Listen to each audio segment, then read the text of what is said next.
everyone, and welcome to another episode of the Lunch Hour Sports Podcast. Here with your hosts, Jacob Smedley, Sam Beth, Justin Rehammer, Peter Morante. Our topics today include the NBA Finals are over, and we have a new champion in the National Basketball Association. We'll give you the very latest on how it happened and the odds moving forward into the 2025 season, and the NFL season continues to creep closer. We went over our position breakdowns just a few weeks ago. Now it's time to look at the overall teams as training camp gets underway, as the season is just a few months away. And then the MLB mid-season All-Star Game is coming up just about a week away, and the starters and the reserves have been announced, and we'll break it all down and give our thoughts. Now, here is Sam Betts. Sam, we're looking at the NBA Finals here. There's a new champion, and it's coming from up in Massachusetts. Yeah, Jake, you're right. We got the Boston Celtics who won the NBA championship 4-1, 4 games to 1, if I'm going to say that appropriately. As we kind of predicted, or as me and some of our other lovely hosts predicted, the Celtics did win. It was actually a lot quicker than I believe we thought. I know I definitely said in 6 games. I think Nate said 6 games. Jake, you were kind of on the border of who was going to win, Dallas or the Celtics, but I was back and forth, yeah, but Celtics. I think I said Celtics in 6 too. Yeah, I think you did. So we were actually pretty close, and you know, the Celtics were pretty dominant these NBA championships. They won 3 in a row. They won games 1, 2, and 3 before the Mavericks even kind of came and made an indent kind of on this series here. If you kind of look at game 1, Boston took it in Boston 107-89. And I'm going to say this right now, the Mavericks scored over 100 points in only one of their 5 games they played this series. Very, Incredible. very tough for this Mavericks team. What do you think was their biggest obstacle, other than obviously not scoring enough points, but like, why do you think that was the outcome of their scoring? What do you think was their biggest reason for that scoring? I just think the Celtics just had really good defense. I think Derek White and Drew Holiday, especially Al Horford too, I want to mention those 3 guys. They're just really good They're really good defensively. You did have Kristaps Porzingis kind of come back for this series and was able to play like a key defensive role as well. And I just don't really think that the Mavericks just shot well in general. A lot of guys like Kyrie, PJ Washington didn't really shoot well, which kind of forced Luka to kind of take more shots and try to be the main scorer. But I think it was just really good defense by some key Celtics players, and also just really not great shooting by a lot of key Mavericks players. I agree with that, Sam, and saw a lot of it where the Celtics really, their defense was great, but they employed a strategy that the Mavs hadn't seen to that point, which was, okay, Luka, we'll give you 30 to 40, almost 50 points if you want to try, but we're going to limit everyone else, because what the Mavericks were doing is Luka was in the pick and roll, he'd drive in the paint, he'd draw defenders from the corner, you'd leave open shots for PJ Washington, Josh Green, Kyrie on a kick out. You got a lob for Daniel Gafford. The Celtics, as you mentioned, Sam, with all of their fantastic defenders, they had that switchability. All of these wings, Jaylen Brown, White, Drew Holiday, who can size up, size down, that can match up one-on-one. And Luka, we know you're skilled. We know you're going to get your 25 to 30, but they shut down the option to get these other role players that stood out in the playoffs involved. And the talent showed with the Celtics. They were the best team all season, and they were the best team in the playoffs. Yeah, I was just about to ask, do you think that because of these limitations, I mean, I only watched a few games of the series. I was on vacation for a couple of games, but do you believe that with these shutdowns of these other key players on the Mavericks, like Kyrie and all these guys, do you think that put more pressure, not only more pressure on Luka to score points or to put himself in difficult situations to score points because he felt like that pressure was on him, but also do you believe that it could have been kind of like a plan all along by the Celtics, like let's stress out their biggest guy, let's put this guy under so much stress and situation that he tires out by the end of the series, we won't have to worry about him as much. Do you believe that could have been like a thought process? Do you like what do you guys think? I definitely think that was kind of a key to take out Luca. I mean, like I said, Luca's multiple time All Star. He is the front and center star. He's the front and center star of this Mavericks team. Obviously, you have Kyrie Irving, who's been to the finals, has won a championship before. I just think, yeah, I think that I would agree with you, Pete. That was their main focus, and it kind of, like I said before, just kind of forcing other people to shoot, kind of take shots, make them be the main shooters here. And if they can't shoot, then yeah, Luka's going to get 20, 30 points. And we'll talk about that as we go through some of these other games. But yeah, he was able to kind of score, but everyone else just couldn't really handle that. And one part I think of Luka's game is the playmaking, his ability to impact the play of others, excelling that 10-plus assist. He's getting his bigs involved, and you saw that as well. Guys like Derek Lively, Daniel Gafford, who they brought in the trade deadline, didn't really have an impact when you had Porzingis, Horford in the center. He wasn't able to drop it down, a little pocket pass or a lob up to those guys, get those guys going. And that just takes down their energy on the offense and defensive floor when they're not making plays, when he's not making plays. Yeah, so Sam, I mean, what do you think of each of these games? I mean, it kind of played out. You talked about it a little bit. Going back and forth. Just the Celtics, it seemed like there was a little hope for the Mavericks to get a game or two, but it just seemed like, I mean, the Celtics were just in firm control. I mean, do you think the Timberwolves would have made a difference? Because that was a lot of discussion with the whole matching up with the Celtics. I thought maybe the Timberwolves could have been a better matchup against them because of their exceptional all-around defense as well. I think it would have made it maybe push to maybe 6 games, maybe with the Nuggets if the Nuggets did win. I could see the Nuggets pushing it to 7 games. However, I still see those Celtics on top. I mean, they just had I think they just had the complete team. And like I said on our last episode, I feel like it was just their time to have it. Jason Tatum, Jaylen Brown, those two young guys who have been a part of these Celtics teams, kind of coming up, developing it, making it a better team, another championship caliber team that we know for the Celtics. And the Celtics have won 18 championships over their existence in the NBA. Obviously, they had a couple year drought after they won the NBA Finals in 2008, but so they had a 16-year drought. But the Celtics have always been the Celtics, and I think like they've always been in the playoffs. They've always been a contender. This was just their time where they had a complete team with Jason Tatum, Jaylen Brown, Drew Holiday, Derek White, Kristaps Porzingis, Al Horford. Like they had a solid stacked team this year. And obviously, I know you had Nikola Jokic on the Nuggets. You had Jamal Murray on the Nuggets. You had Ant Edwards on the Timberwolves with Cat and Rudy Gobert. I just don't think it would have made a difference in the end. Talking about being a complete team, when I watch NBA, obviously, when the 76ers are, I'm going to root for them. They're the Philly team. But I like to watch it just kind of for the game of basketball, like because I'm still trying to get into it, learn the players, learn the art of the game. But I really feel like watching the Celtics, especially like throughout the few games I watched in the playoffs and mainly the end of the championship run, they seem to have the most chemistry out of all these other teams, right? They all seem to know what one another was thinking. They all seem to know where they needed to be at the exact time of the exact moment.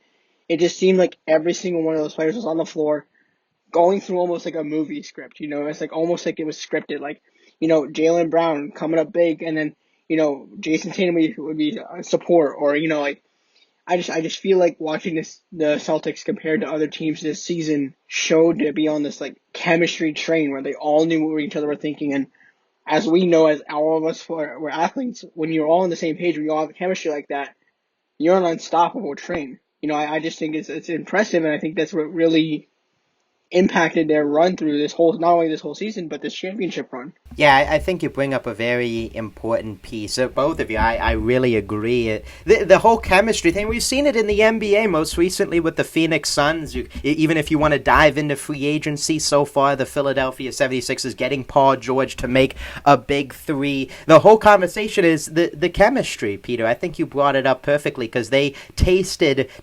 defeat last season, losing against the Heat in just devastating fashion. You get all these questions and narratives, and Jason Tatum and Jaylen Brown rising to the occasion, and a lot of hate to Jason Tatum for, he's not scoring 30, he's not scoring 20. He is playing a well-rounded game because he knows the talent on the floor and the chemistry with those guys. So I'm right there with you, Peter, and I think that's how kind of teams should build. I mean, not everyone you're going to be able to retain long-term, but if you have that chemistry, you have that cohesion, especially with the guys at the top who are going to lead you to the promised land. I mean, that's what you kind of ask for. And I want to also mention, like, Jaylen Brown and Jason Tatum are, like, when they're scoring together and they're working together, they're working really well. Like, you look at game one, Jaylen Brown, 22 points, 3 steals, 3 blocks. Jason Tatum, 16 points, 11 rebounds. Go to game two, Drew Holiday kind of took over and scored 26 points, but then you have Brown, 21 points, 7 assists, 3 rebounds. Tatum, 18 points, 12 assists, 9 rebounds. Game three, you have Tatum, 31 points, 6 rebounds, 5 assists. Brown, 30 points, 8 rebounds, 8 assists. Like, and then if you go to game five when they won, you have Tatum, 31 points, 8 rebounds, 11 assists. You have Brown, 21 points, 8 rebounds, 6 assists. Like, they're just working together in tandem. Then you look at Luka, game one, 30 points. You have Kyrie, 12. You have game two, Luka, triple-double, 32, 11, and 11.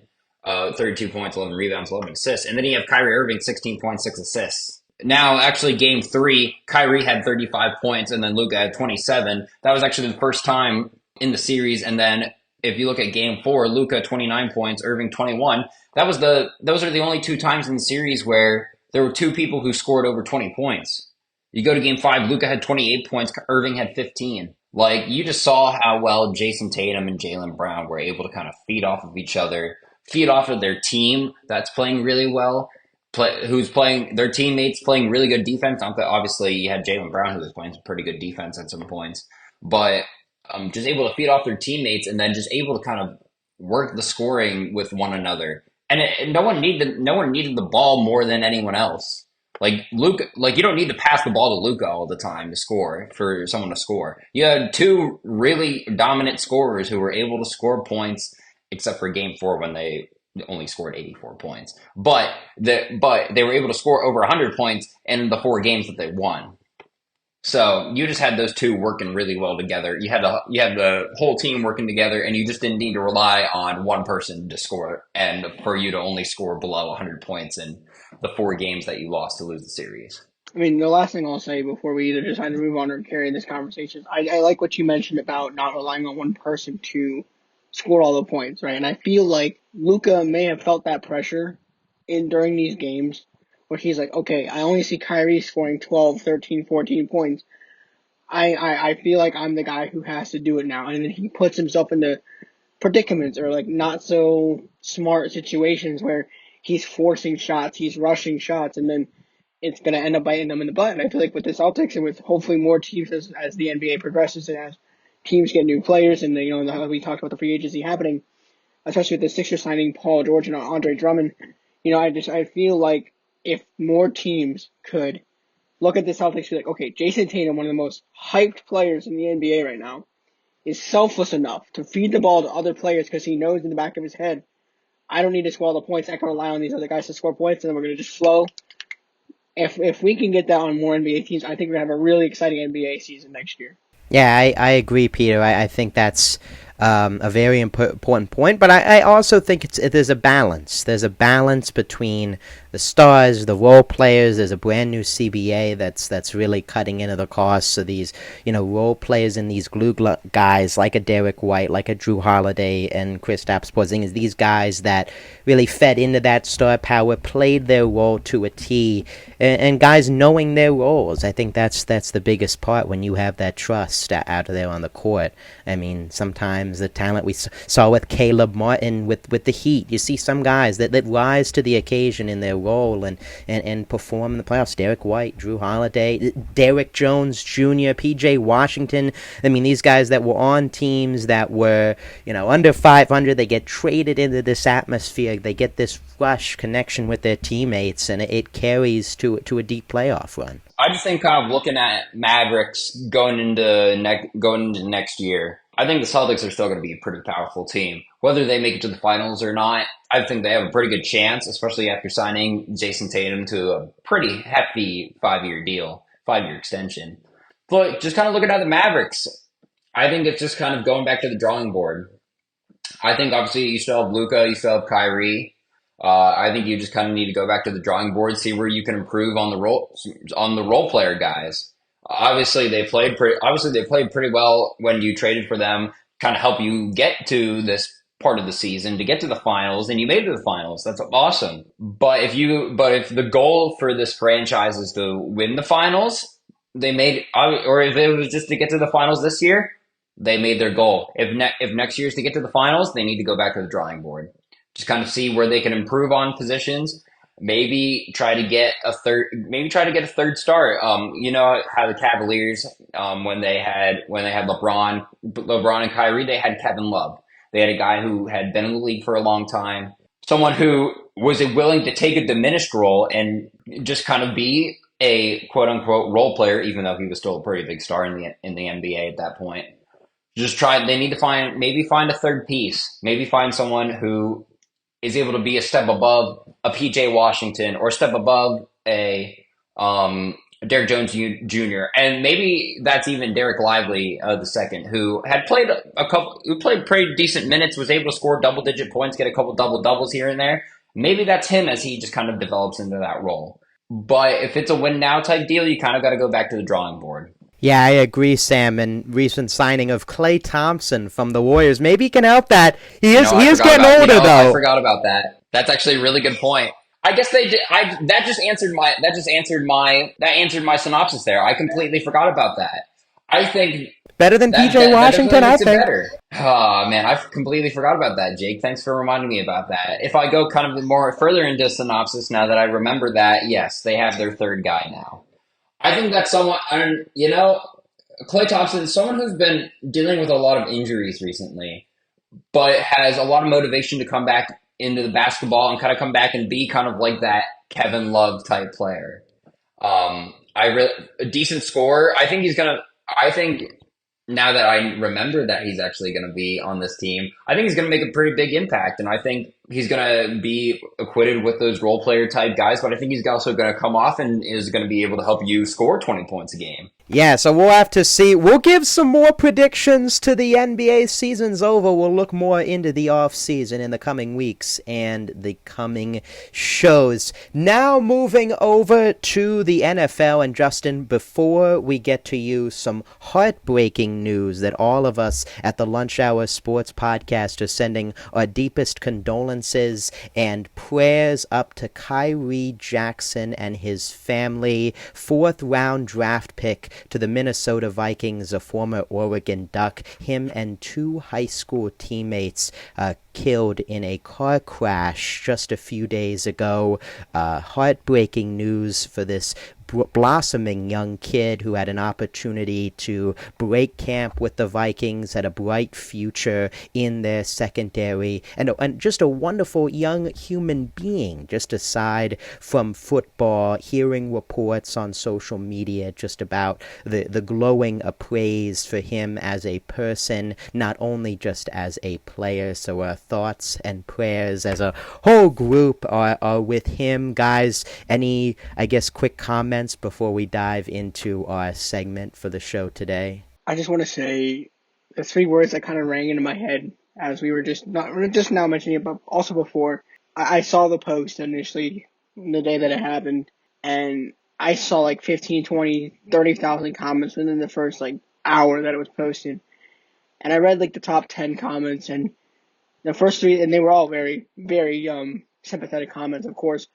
But football is family, and it really, really proves that when something tragic, unfortunately, it's not always tragic, but when something so unfortunate happens like this, that the outreach from the fans, no matter what team you're a fan of, the outreach from the other players, whether they knew him or not, the outreach from the support system, like, it just shows that football is not only a cutthroat sport where we hate each other's guts out for 18 weeks of the year and then playoffs, but it truly, truly does bring fans and families together to show that we support these guys and we acknowledge how hard they work for this kind of thing. And it's a dream for everybody who plays on that field, who touches that field. So, football's family, and I hope that, I doubt it if any football players ever listen to this, like, just know that, like, you're never unseen by the fans. Like a guy who just got drafted in April just got a huge outpouring for something so tragic. So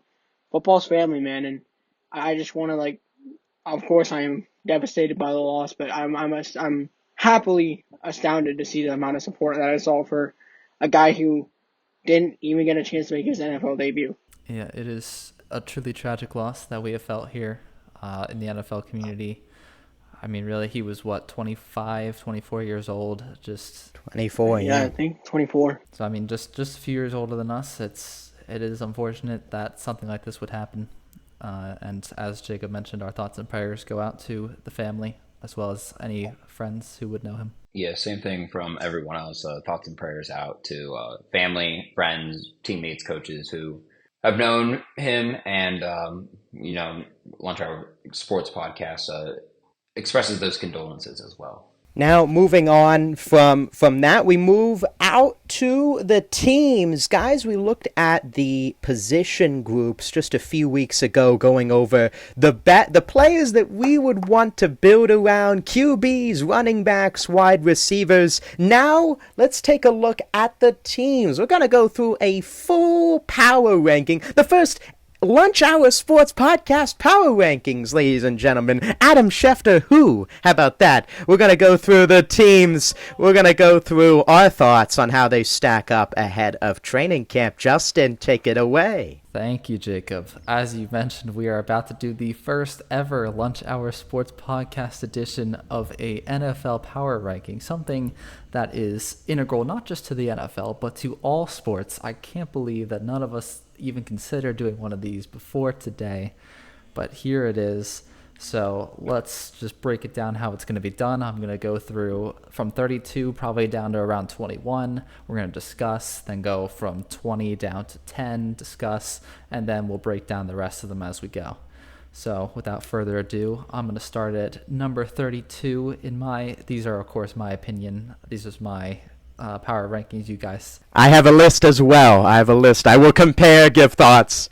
There we go. I don't want anybody else taking credit for the hard work that I'm doing here. All right. There we go. Or taking the fall, because I might be stupid. But let's break them down. 32, the Carolina Panthers. Right underneath, 31, New England Patriots. Then at 30, the Denver Broncos. 29, the Arizona Cardinals. 28, New York Giants. 27, Washington Commanders. 26, Tennessee Titans. 25, the Minnesota Vikings. 24, the Atlanta Falcons. 23, Las Vegas Raiders. 22, the Los Angeles Chargers. And 21, the Los Angeles Rams. Sorry, LA, you're just mediocre at best. There were a few in my list. I won't go through mine here. I want to just react to Justin's for a second. The Rams I am interested in. I understand kind of the Chargers being in that range. I don't know, I still really like their offense, even as Cooper Kupp has been injured in and out of the lineup. Puka Nacua, they have one of the best duos in the league. Are you thinking their defense, Justin, just kind of like malign? They got a bunch of young guys in there. I feel like offensively they're still a solid team. Offensively, I think you're correct. They are a solid team. Defensively, they just lost Aaron Donald, one of the greatest of all time.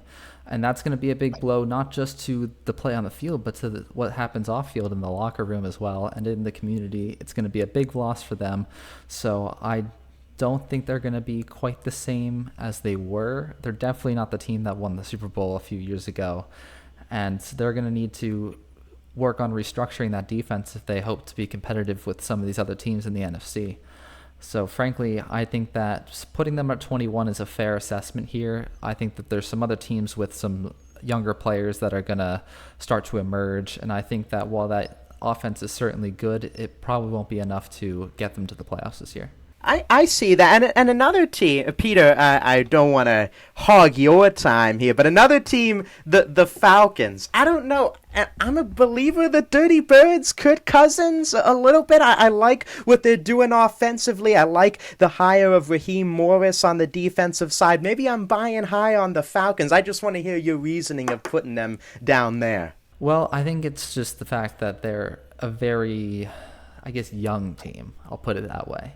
They're a team that, they could be good this season and they could make surprise us. But at the current moment, we don't know how Kirk Cousins is going to perform in his new system. Some of these younger players have not quite broken out into what we want them to be. You know, like Kyle Pitts, for instance, he's not really developed the way we thought he would. So, you know, and there's some pieces on defense that might not be quite there yet, and the coaching is new, so it's a lot of unknowns that make it, it's easier to put teams that have a little more known ahead of them. I gotcha. Yeah, so mine, 32, the Panthers, I agree with you right there. 31, I put the Broncos just because of Bo Nix and that situation. I think you had them at like 29, 30. I put them at 31. Cardinals at 30 for me. I know they have Kyler Murray. I know they have Marvin Harrison, but a team that's going to lose 10-plus games. But I think the signs are there for them to maybe ascend a little higher if they get some momentum. Giants 29, Commanders 28. Those two teams are kind of interchangeable for me. Some young players that need to develop there. They have some questions offensively, defensively. They can kind of be middle of the pack at best. Patriots 27. Justin, I know you're kind of buying low on the Patriots. I know 27 might be high. I just still think their defense is a solid unit. I think their offense is going to be bad. But I don't know.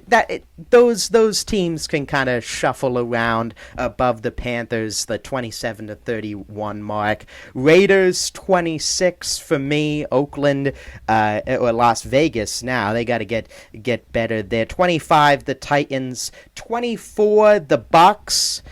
23 the Saints.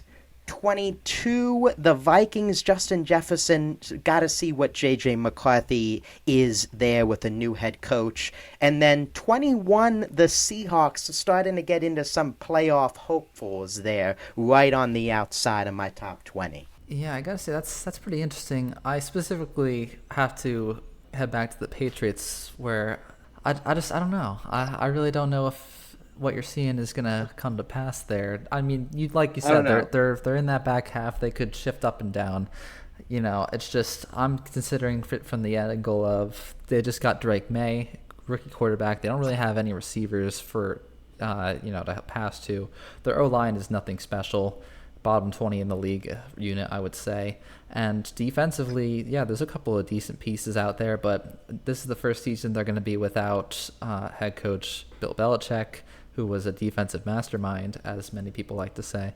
So I think that probably helped a lot. They're probably not as talented as we think they are. So I don't know. I think that with all these factors, I could definitely see them being one of the lower teams in the league for sure. Jake, so much like you, the Giants and the Commanders are lower on my list as well because of the newer players. However, based on my list, I have the Raiders before the Commanders. Like when you're counting down, obviously, so I have the Giants, Raiders, Commanders in my order. Could you tell me what you see in the Commanders above the Raiders to make you, or Raiders above the Commanders? Like, What made you interchange? What was your thought process going through those rankings? Well, just the Giants, Commanders, Raiders. I'm gonna be completely honest. I kind of looked at some other power rankings and looking at some odds, looking at how my feels, and I like the Raiders' vibes. I really like Antonio Pierce's the vibes. I know, maybe you can't fully go on the rankings like that, but I feel like just the way they ended the season last year, the way that he gets his players to play for him, they may not be the most talented team. Maybe the Commanders or even the Giants, depending on how guys improve, have a more talented team. I think the Raiders have a better coach, and I think he can show that, and they have a potential to ascend in my eyes to like a 24, 23 range if the players play for the coach. You have that coach that is motivated and gets his guys motivated every Sunday. All right, well, let's move down into the top 20 of the league now. On my power rankings at 20, I've got the Indianapolis Colts, 19, the New Orleans Saints, 18, the Tampa Bay Buccaneers, 17, the Pittsburgh Steelers, 16, the Seattle Seahawks, 15, Chicago Bears, 14, Green Bay Packers, 13, New York Jets, 12, Jacksonville Jaguars, and 11, Miami Dolphins. Are you doing 10 too? Are we doing 9 to 1 or I'll go with 10. I'll go with 10. Okay. 10, Cleveland Browns. I mean, a lot of mine are kind of in that range, too. The only ones that, of course, we talked about the Rams, we talked about the Falcons already, but I had a lot of very similar teams and very similar spots. I really don't have anything wrong. I mean, I can go through mine, too. 20 Chargers for me, 19 Jags, 18 Colts.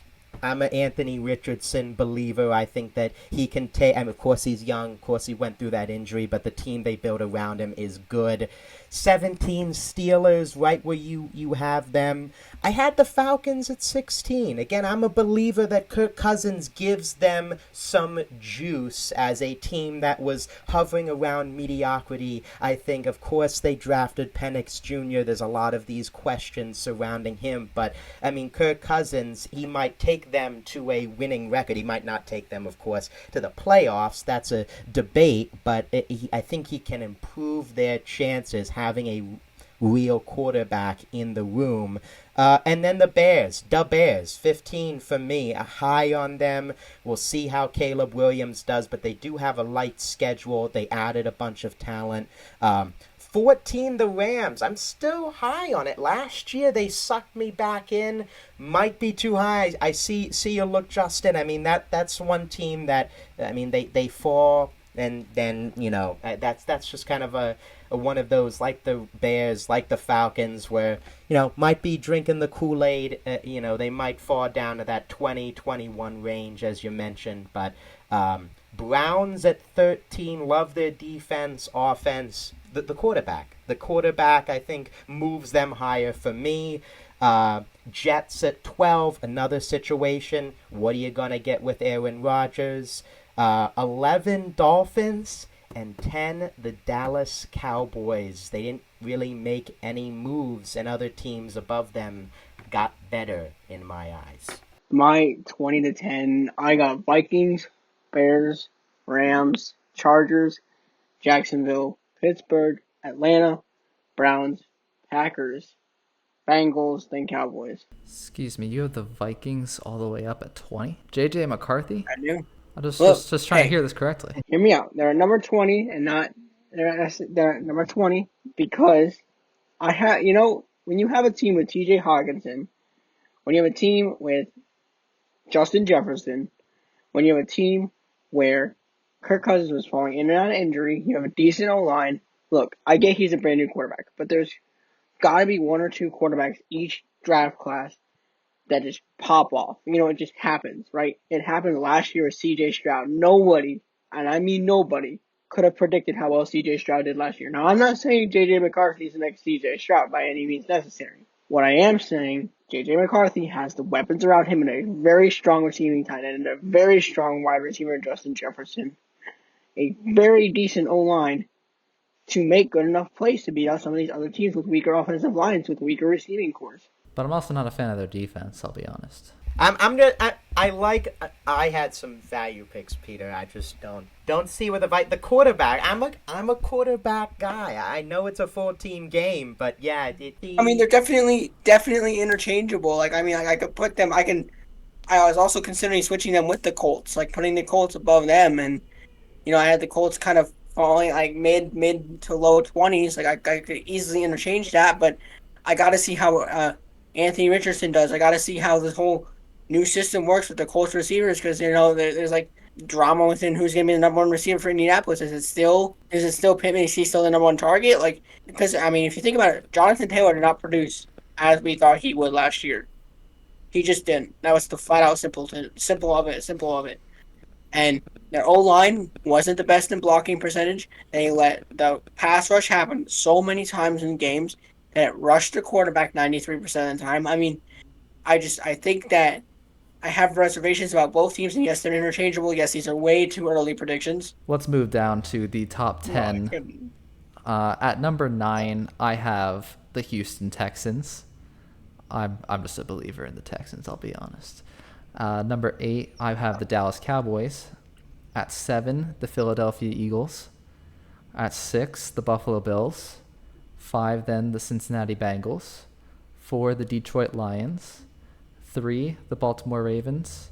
2, the San Francisco 49ers. And at number 1, of course, the reigning Super Bowl champion Kansas City Chiefs. Patrick Mahomes. That's the only thing I got to say. I like the top 2. I like the Ravens too. I think the Ravens and the Lions. I'll say mine here in a second. But Bills over the Eagles. How long did you think about that one? I'm not trying to start a Peter me versus you argument. It's kind of what it sounds like, you know. I'm just asking. It's just a question. I guess I'll start here where you said, Jacob, you're a quarterback guy. I'm a quarterback guy too. I look at that position, it carries a lot more weight than any other position. And when I look at our quarterbacks, we got 2 good ones, but Josh Allen is better, in my opinion. And I think he's going to give us an edge over the Eagles. I respect that. There we go. I just wanted that answer. Just wanted to make sure. Bengals, you had them below the Bills and Eagles. Why did you have them above the Bills? Above. I had them at 5. Okay. So didn't we have this conversation about quarterbacks a few weeks ago about Joe Burrow and Josh Allen? And then we talk about the rest of the team. And okay. All right. That's when we start to get to guys like Jamar Chase and T. Higgins. And that's where reality kicks in. Yeah. I have no issue. Peter, go ahead. I see where his mind's going. I'm obviously wondering about his Eagles ranking, but I'm going to keep this as like neutral and biased as possible. Where do you see the Eagles faltering, considering that they had the worst offensive coordinator and the worst defensive coordinator of the? Are we comparing it to just these teams, like these 3 teams? I want to know what you see, where the giant holes in the Eagles that you see them being 7th in the NFL are. Like, where are the giant holes? Because that's so bad, being 7th in the NFL. That's a playoff team, Peter. No. How does a team go from the number? They're 3rd in the NFC. That's pretty good. I mean, who was number 3, number 4, go to number 7? Well, I'll tell you, Peter. The AFC is just better than the NFC. It's been that way for the past few seasons, and it's still that way. And they are 3rd in the NFC. They're pretty good. The 2 teams that are ahead of them are the 2 teams that played in the NFC Championship in the NFC. All right? So I think the Philadelphia Eagles are still a good team. Peter, you got to think this is before the games have even been played yet. This is based on what we have of them last season, too. I think that should also be factored in to this conversation. If you want to talk about what happened last season, at the last... Okay, let's talk about the Bills and the Eagles game. The Eagles win this game in overtime. What happens after that game? The Bills go on to win. The Bills go on to win 6 or 7 games in a row. The Eagles won one more game and we're out after that. I'm not denying that factor. I am saying that the 2023-2024 NFL season is over. The NFL draft has happened. There are new coaches, new players, new everything. Trades have been made on every roster in the NFL, all 32 teams. With the current piece of paper, with the Philadelphia Eagles and the Buffalo Bills and the Detroit Lions and the Ravens and all these other teams that you listed, where are the gaping holes that prove the Eagles to be lesser than a top 5 team? I'll start with the Ravens because that's the easiest place to start. Their O-line, fantastic. Run game, amazing. Lamar Jackson, great quarterback. They are a better offense than the Philadelphia Eagles, and their defense is immaculate. Their linebackers are fantastic. Their secondary is playing very good. I think that they have a great overall team. Then we go to the Detroit Lions, a team that made the NFC Championship and almost went to the Super Bowl, if not for a last-minute comeback there by the San Francisco 49ers. But they're still an incredible team. Jared Goff, he played pretty well. I'd say he's a lower caliber quarterback, but when he plays well enough to get them where they need to go. They have great running back. They've got a pretty decent O-line. Sam Laporta's emerging. Their receivers are Amon-Ra St. Brown, just fantastic. Their offense is very good, and their defense plays so well under Dan Campbell. They have some really nice key additions on that defense, too. I think that they are a great team. And then we talk about the Cincinnati Bengals, like I mentioned. T. Higgins, Jamar Chase. They are just What about the gaping holes in their defense? What about the gaping holes in the defense? That's not what's letting them down. It's been their offense these past few years because of Joe Burrow getting hurt. But I think that Joe Burrow, if he can complete the season, he'll be a playoff caliber quarterback who can take his team to the Super Bowl. I think that the Bengals are a very good team, and I think you might be underselling them a little bit. I think that they could be better than where I put them in my current rankings right now. I think Joe Burrow, T. Higgins, Jamar Chase are a great trio.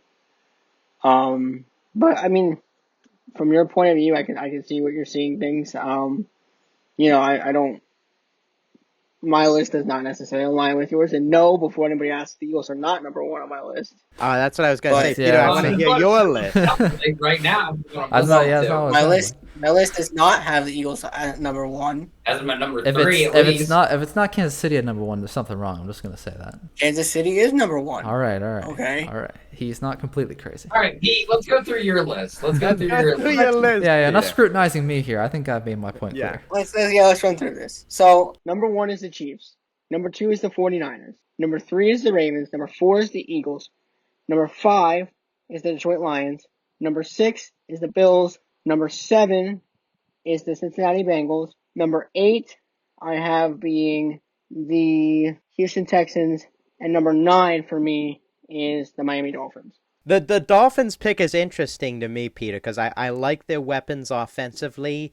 Their defense still questions me, and I don't know. That's why they're at 10, 11 in that range. I don't know. That's just my thoughts. I'm with you there. I think that the coaching is, something to be desired a bit too.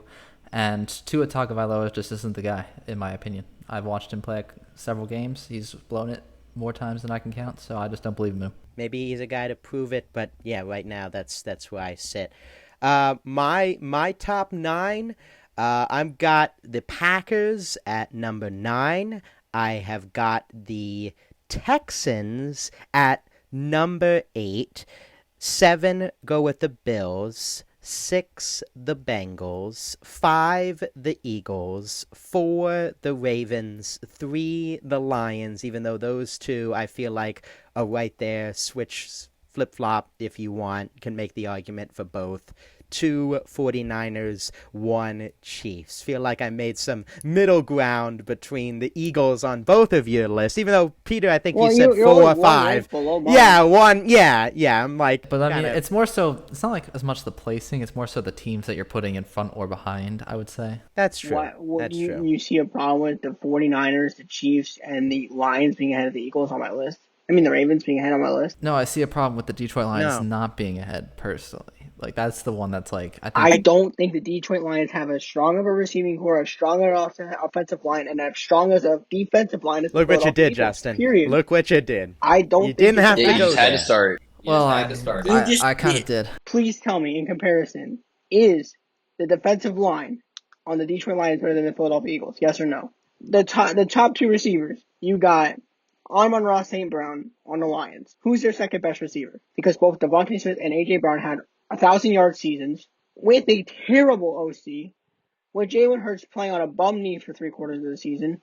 They have a fantastic O-line, and they just got a running back who has yet to prove I himself think you're fully. forgetting But their O-line did get weaker with the retirement of Jason Kelsey. Peter, and I'm just playing devil's advocate here. I'm not trying to, I'm trying to play the middle ground here. What about Nick Sirianni? There've been concerns of him as a head coach, he has to hire coordinators because he doesn't assert himself with the locker room. Dan Campbell has asserted himself into absolutely. Detroit and is a main reason why he is a top 5 team. I love Dan Campbell as a coach. However, I do believe I myself as an Eagles fan have my questions about Nick Sirianni. I truly do, and I will say it to anybody who talks to me about Nick Sirianni. However, I do think the fact that Jalen Hurts had little to no say in the offensive scheme last year with the coordinator who just decided to call plays out of his butthole on 3rd and long or on any situation has a huge impact on how well a team does. I believe that a defensive coordinator who can't see that his secondary needs to play zone coverage or man coverage in different situations and just plays the same 4 plays over and over and over again is dumb. I fully believe that what the Eagles needed. So could we not make the argument then that there's a lot of uncertainty with the coordinator positions because, you're bringing in new guys. You don't know if they're going to be any better. So at the same time, I think that there's a lot more stability in the frame for Detroit, whereas Philadelphia's frame is not quite as stable. That's why I'm going to put Detroit ahead of Philadelphia. I agree. You bring in coordinators, you bring in new players, you bring in Saquon Barkley. You have to let them gel. The Lions, like Justin said, they've had this kind of same core of players for years now. They've been ascending to this point. I would be more concerned on the coordinator side of things if they weren't 2 guys who haven't had accolades recognizing them for how well they have done within their own respective positions. Kellen Moore is known for breaking out CeeDee Lamb in that Dallas offense a few years ago. Vic Fangio is known for having a very, very well-handled Dolphins defense for the last, couple of seasons. I believe that these experienced coaches who actually have experience and have accolades and progress that shows that they have done well with new teams and new players. As much as you want, and it might happen. But the thing is that at this point right now, we don't know for sure whether it's going to work out because it doesn't always work out. Sometimes great coaches go to different teams and then they just things don't work out for them. So we'll have to see what happens. We'll see what happens. I can see where you're coming from, Justin. I have questions, but we'll see what happens. It's way too early anyway. Yeah, with that, we'll keep an eye on how these teams perform. Some of our picks could fall, could jump up, and we'll see how the season unfolds. Again, August, September, we're getting close to the Hall of Fame game, preseason, getting close. Fantasy football getting close too. That is something that we'll discuss as well. But moving over to a sport in the swing of things, speaking of the swing of things, into the middle of the season, Major League Baseball All-Star Game coming up on July 16th. At 8 o'clock on Fox. Sam, the starters were announced just a few days ago, and today, recording this on Sunday, July 11th, the reserves for both leagues were announced as well. So, yeah, we'll go through. Let's just go through the starters, and then we can kind of talk about how things are looking. Won't go through all of the reserves, just kind of some talking points as well. But in the National League, from the Milwaukee Brewers, William Contreras. At first base, Bryce Harper of the Philadelphia Phillies. At second base, from the Arizona Diamondbacks, Ketel Marte. At third base, another Philadelphia Philly, Alec Boehm. At shortstop, Philadelphia Philly, the third one of the starting 9 for the National League, Trey Turner. In the outfield, Christian Yelich of the Milwaukee Brewers, second Brewer in there as well. And then 2 Padres in the outfield, Jurickson Profar and Fernando Tatis, and Shohei Ohtani, to the surprise of absolutely no one. DHing. I mean, you had Marcell Ozuna given a close race there. He's had a phenomenal season, but Shohei at the DH. And then in the American League, Adley Rutschman of the Baltimore Orioles catching Vlad Jr. from the Toronto Blue Jays at first. Jose always gets the All-Star second base starting job. Altuve of the Astros in there at second. Gunnar Henderson, the bright young star with the Orioles, is at short. Jose Ramirez of the Cleveland Guardians at third. In the outfield for the AL, another Guardian, Stephen Kwan in the outfield, and then two Yankees, Juan Soto and Aaron Judge, and then another Astro, Yordan Alvarez, the DH. Guys, I'll start there, just looking at the starters before we get into some more storylines of these All-Star nominees. Any players standing out across both leagues? Jake, yeah, kind of would have liked to have seen JT Realmuto, but he's kind of coming back from meniscus surgery right now, so he'll be back after the All-Star break, and we wish him the best. But William Contreras really has kind of blown onto the scene the last couple of years. Definitely been a dominant catcher. Lots of power, similar to his brother Wilson Contreras, who's also a catcher for the Cardinals. But William Contreras has been phenomenal, especially for this Brewers team. Alec Bohm, really nice to see him, and Trey Turner as well. Alec Bohm's also in the home run derby, which, I mean, go Phillies, but I'm also kind of draws a question mark for myself because he's not much of a power hitter, but hey, I'll root for him in the home run derby. We'll go for that.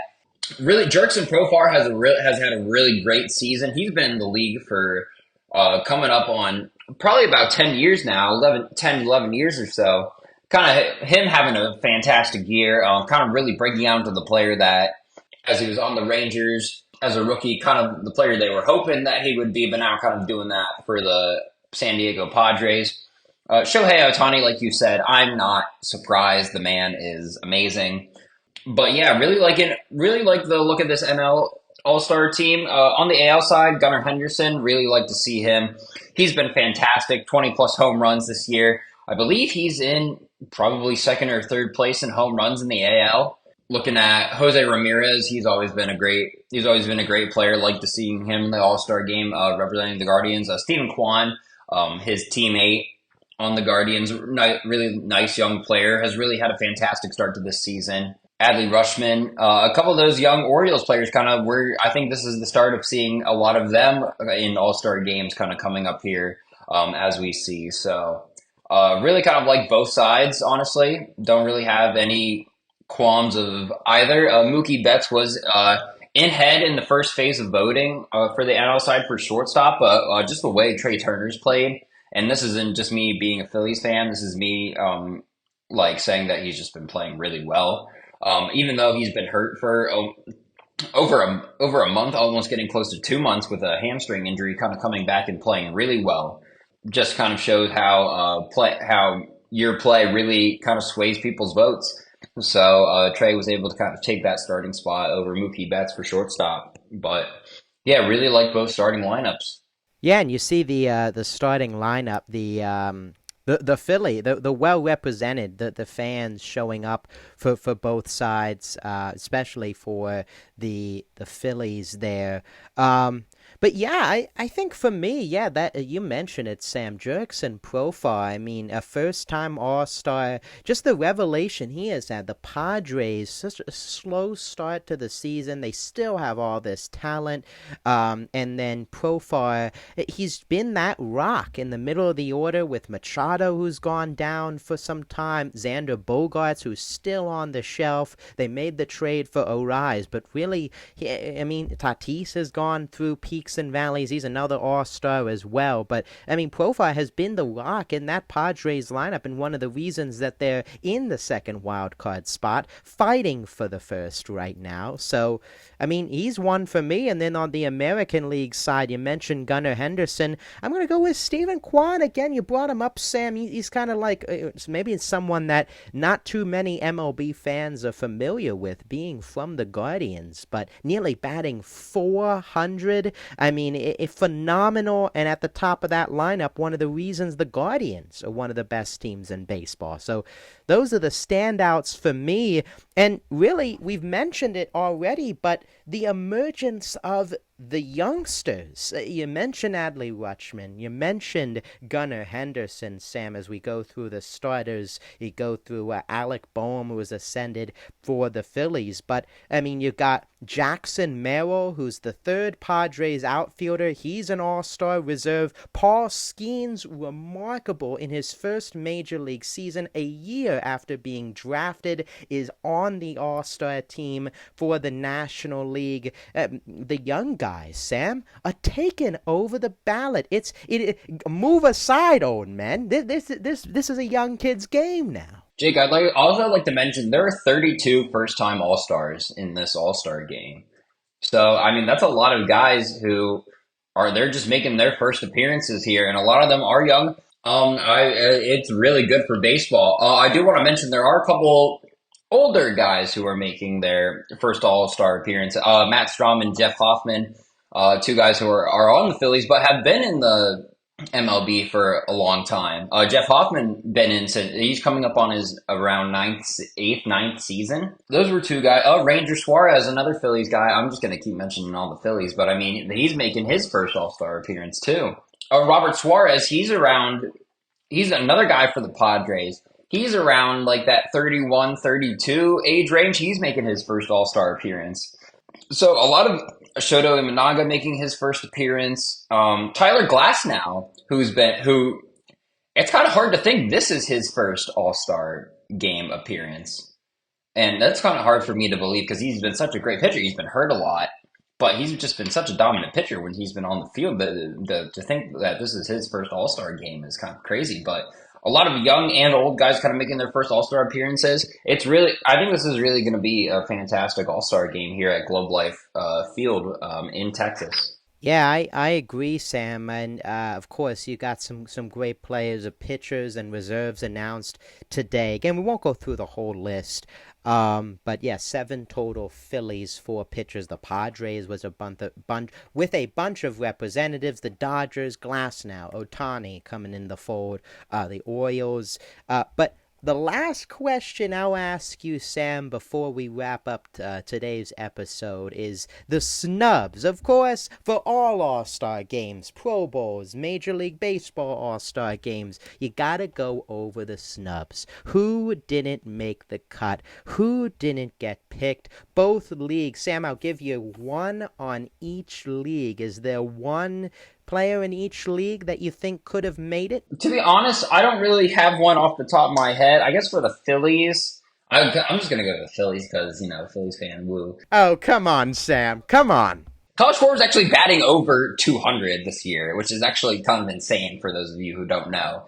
But obviously, he should be back before the All-Star game, but kind of unfortunate for him that he didn't get voted on. Obviously, kind of really hard against Marcell Ozuna and Shohei Ohtani. I don't really know for the AL. Who do you think about your snubs, Jake? I'm thinking so from what I've been looking around X, Twitter. Had an article beforehand, just a Bleacher Report article looking at some names.